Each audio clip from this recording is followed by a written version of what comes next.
با سلام خدمت همراهان خوب پردیس ماشین. این جلسه میخوام در مورد تصمیم تایم و تصمیم دینام اتومبیل براتون صحبت کنم.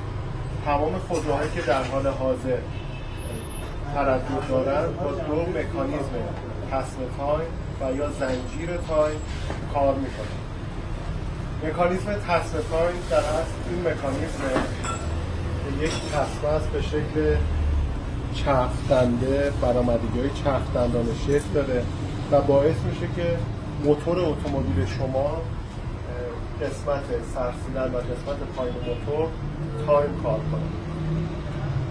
مواقعی که این تصمیم دچار آسیب بشه و دچار احیانا پارگی بشه باعث میشه که موتور اتومبیل خاموش بشه و در این حالت اتومبیل فقط استارت میکنه و روشن نمیشه. حتما شنیدید که خیلی مواقع میگن که تو اینجور مواقع موتور استارت نزنید و چون باعث کج شدن سوپرها میشه. این قضیه درسته. یعنی تو این حالت شما فقط پایین موتور داره میچرخه و بالای موتور چرخشی نداره. خب حالا از کجا متوجه بشیم که تصمیم تایم و یا تصمیم دینام احتیاج به تعویض داره و یا نداره؟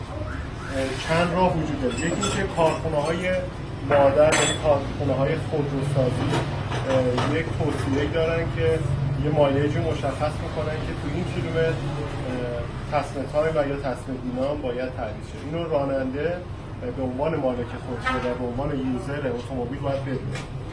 چیزی که هستش تو این قضیه و بسیار مهمه اینه که ما یک تایم کارکرد درجا داریم. به این معنی که شما به عنوان مثلا شرکت پژو گفته که روی کیلومتر 80,000 تا تصمیم تایم باید تعویض شه. ولی چیزی که هستش تایم کارکرد در جای اتومبیل 80,000 تا نیست. یعنی قاعدتا بیشتر از اونه. شما 80,000 تا اتومبیلتون پیمایش داره ولی در اصل شاید 95,000 تا 85,000 تا و منظور یک کیلومتری بالاتر از پشت آمپر اتومبیلتون کار کرده. اون پشت آمپر در اصل داره پیمایش خود رو نشون میده نه کار کرده درجا.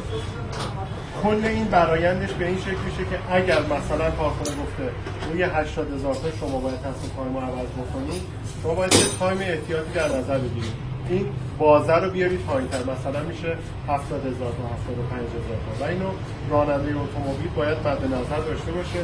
مثل تمام جنرال سرویس ها، مثل سرویس روغن اشکی حالا یا یادداشت میکنه یا تو ذهنش هستش که باید مد نظر داشته باشه که زودتر از اون تایمی که کارخونه و اون کیلومتری که کارخونه گفته این قضیه صورت بگیره. و راه دوم اینه که در مراجعه به تعمیرگاه‌ها و اتوسرویس هایی که داریم مکانیکتون میتونه با بازدید ظاهری یعنی تصمیم تایم و یا تصمیم دینام رو در بیاره، از جای خودش خارج کنه و با بازدید ظاهری مشخص میشه، در حد 70-80% مشخص میشه که این تصمیم نیاز به تعویض دارد و یا خیر.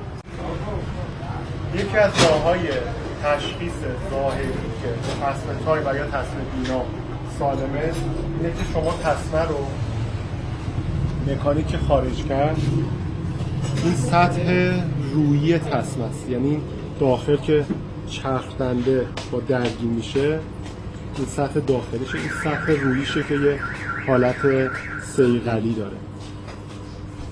تصمیمی که تولید میشه کارخونه تولید کننده برندشو، تاریخ تولیدشو و در اصل اندازه هاشو اینجا درج میکنه. این تصمیم همونطور که مشاهده میکنید روی سطح بیرونیش هیچ نوشته‌ای وجود نداره و این بیانگر اینه که این تصمیم تایم زیادی، مدت زمان کارکرد زیادی داشته. یکی از راه‌های تست دیگه تصمیم تایم اینه که این تصمیم رو برمیگردونید به این شکل. این تصمیم معیوبیه چون این خورندگی ها و این شکاف ها و این اصطلاحاً ترک هایی که بین دو تا دندانه تصمیم تایم دارید مشاهده می‌فرمایید قاعدتاً نباید وجود داشته باشه و این دلیل بر خرابی تصمیم است. یعنی اینکه این تصمیم قابل استفاده نیست هرچند که از جایی پاره نشده ولی این تصمیم خطرناکه و قابل استفاده نیست و میبایست عوض. یکی دیگه از مواردی که در دندانه‌های تصمیم‌فن اتفاق میفته اینه که به دلیل از بین رفتن اینها، این دندانه‌ها، تصمیم‌فن یک دندونه یا چند دندونه که میگن نهایتاً 3 دندانه رد میکنه. یعنی از اون تایمی که روی موتور هستش به این شکل 1 دندونه تا 3 دندونه رد میکنه. این اتفاق منجر به این میشه که موتور اتومبیل همچنان روشنه و داره کار میکنه، یعنی اتومبیل خاموش نمیشه یا موتور خاموش نمیشه، استارت میکنه روشن میشه، ولی موتور شروع میکنه به تک کار کردن یا اصطلاحاً بد کار کردن و راننده اتومبیل این رو به این شکل متوجه میشه که موتور ماشین من جون نداره و کم توان شده. این یکی از دلایلش میتونه این باشه که تصویر تایم فرسوده شده و دندانه‌ها رو خاصیت قبلی خودشون رو ندارن و 1 دندونه یا 3 دندونه رد شده که در اصل اینو مکانیک متوجه میشه که ایراد از تصویر تایم یا سیستم سوخته. یکی دیگه از تصمیمایی که توی اتومبیل کار کرده تصمیم دینامه یا تصمیم کولره یا تصمیم هیدرولیک فرمونه که بسته به نوع خودرو و به نوع اتومبیل و موتور این تصمیم اسامی مختلفی داره، بستگی به اون میزان درگیری که روی قطعات مختلف داره و قطعات مختلف داره. داخل این تصمیم برخلاف تصمیم تایم دندانه‌ای نیستش و شیاره.